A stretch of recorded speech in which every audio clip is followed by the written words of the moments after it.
یعنی اگر دنیا میں نور کی ایک کرن بھی ہو، رائی برابر بھی ہدایت موجود ہو، تو اللہ رسول کو بیس نہیں کرتا.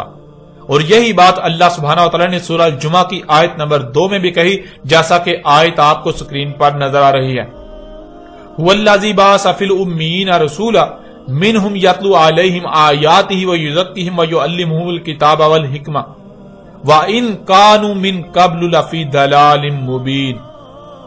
وہی ہے ذات یعنی اللہ، امیین میں بیس کیا رسول انہی میں سے جو تلاوہ کر رہا ہے ان پر اس کی آیات کی اور ان کا تزکیہ کر رہا ہے اور علم سکھا رہا ہے الکتاب کا اور حکمت، اگر تھے اس سے پہلے ہر لحاظ سے کھلم کھلا گمراہیوں میں.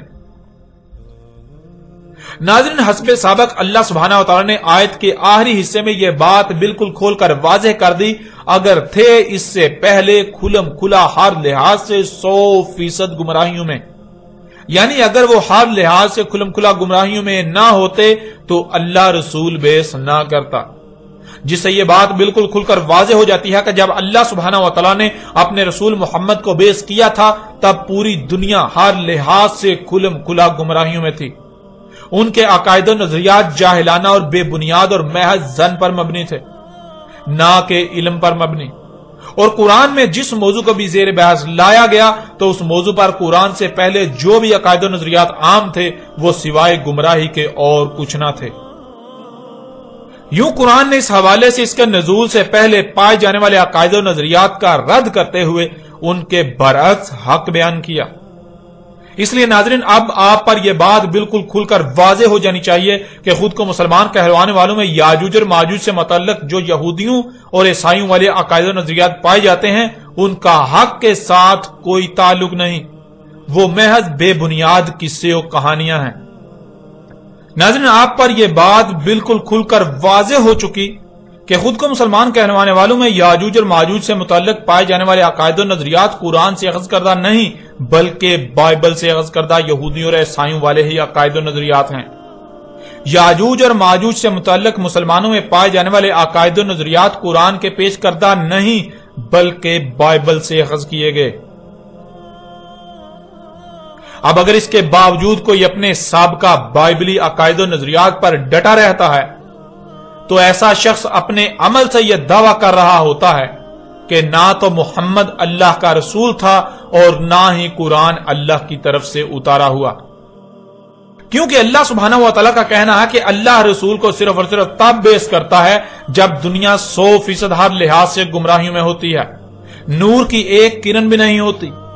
لیکن ایسے شخص کا اللہ سبحانہ تعالیٰ کے برعکس کہنا ہے کہ جب محمد کو بیس کیا گیا تب ہدایت موجود تھی، لوگ حق پر تھے، نور موجود تھا.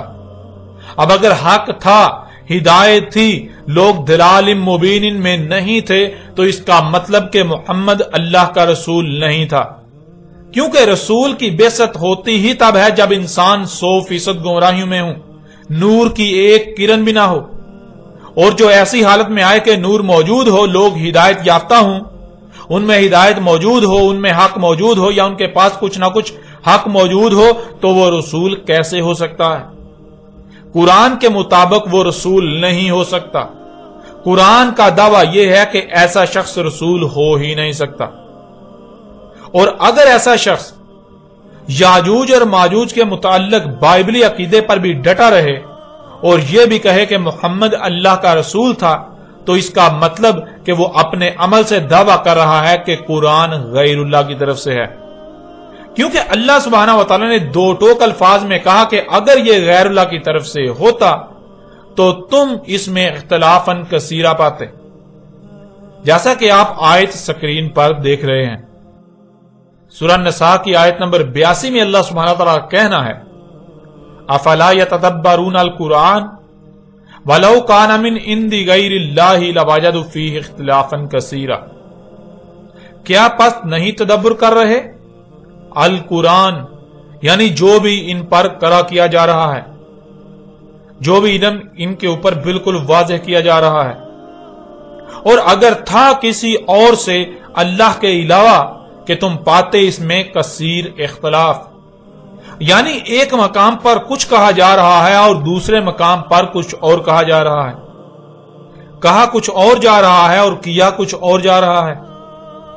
اب اگر قرآن ایک طرف یہ کہے کہ رسول تب بیس کیا جاتا ہے جب انسان 100% گمراہی میں چلے جائیں، اور دوسری طرف اپنے دعوے کے بالکل برعکس تب رسول بیس کر دے، جب حق موجود ہو، نور موجود ہو، ہدایت موجود ہو، انسان ہدایت پر ہوں، تو ظاہر ہے قرآن میں اختلاف ثابت ہو کر غیر اللہ کی طرف سے ثابت ہو جاتا ہے۔ اگر کوئی دل سے نہ صرف محمد کو اللہ کا رسول بلکہ قرآن کو اللہ کی طرف سے اتارا ہوا تسلیم کرتا ہے تو اسے اپنے عمل سے بھی یہ ثابت کرنا ہوگا۔